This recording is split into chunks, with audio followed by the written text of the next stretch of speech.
നമ്മുടെ പ്രിയപ്പെട്ടവരെ നോക്കി ചോദിക്കത്തില്ലേ, സങ്കടത്തിന് നേരത്ത് എന്നെ ഒറ്റയ്ക്കാക്കി കളഞ്ഞില്ലേ? ഒറ്റയ്ക്കായി പോകുന്ന നേരത്തും തകർന്നു പോകാതിരിക്കാൻ. ഇന്ന് കുടുംബങ്ങളിൽ 4, 5 ഒക്കെ ഒരു വീട്ടിൽ ഒരു കൂരയ്ക്ക് കീഴിൽ താമസിക്കുമ്പോഴും വല്ലാത്ത ഒറ്റപ്പെടലിൽ ജീവിക്കാൻ നമ്മുടെ മാതാപിതാക്കൾ, വൃദ്ധരായ മാതാപിതാക്കൾ, മക്കള് പല വഴിക്ക് പറന്നകന്നു കഴിഞ്ഞപ്പോൾ ഒറ്റയായി ജീവിക്കേണ്ടി വരുന്ന മാതാപിതാക്കളുടെ എണ്ണം കൂടുന്ന കാലത്ത് ഒരു കുരിശിലേക്ക് നോക്കട്ടെ. ഒറ്റയ്ക്കായിരിക്കുമ്പോഴും അപ്പായുടെ തുണയിൽ, പിതാവായ ദൈവത്തിന്റെ തുണയിൽ ഒറ്റയ്ക്ക് ദൈവത്തിരഹിതം നിറവേറ്റുന്നതിന്റെ പേരാണ് കുരിശ്.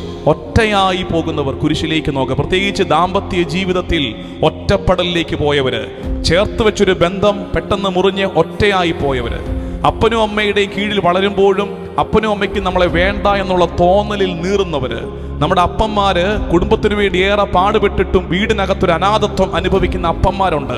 മക്കൾക്ക് വേണ്ടെന്ന് തോന്നുന്നവര്, ഒറ്റപ്പെടലിന്റെ നീറ്റല് പേറുന്നവർ നോക്കേണ്ട നോട്ടമാണ് കുരിശിലേക്ക്. കുരിശിലവൻ ഒറ്റയായിരുന്നു എന്ന് ചിന്തിക്കണം. ഒന്ന് ഓർത്ത് നോക്കിക്കേ, കർത്താവിന്റെ സങ്കടം കുരിശിൽ ഒറ്റയ്ക്കായിരുന്നേ. കൂടെ കൊണ്ടു നടന്ന 3 വർഷം കൂടെ കൊണ്ടു നടന്ന് ചെല്ലും ചെലവും കൊടുത്ത 12 എണ്ണത്തിൽ ഒരുത്തൻ ഒറ്റിക്കൊടുത്തു, ഒരുത്തൻ തള്ളി പറഞ്ഞു. ബാക്കി 8 എണ്ണം ഓടിയ വഴിക്ക് പുല്ലുമുളച്ചില്ല. പിന്നെ യോഹന്നാൻ എങ്ങാണ്ട് വഴുതെറ്റി കയറി വന്നതാണ്. പ്ലാൻ ചെയ്തൊന്നും പുള്ളി വരാൻ സാധ്യതയില്ല. അറിയാണ്ടെങ്ങാണ്ട് മറിയത്തിന്റെ കയ്യെ പിടിച്ച് കയറി ഇങ്ങ് പോന്നതാണ്.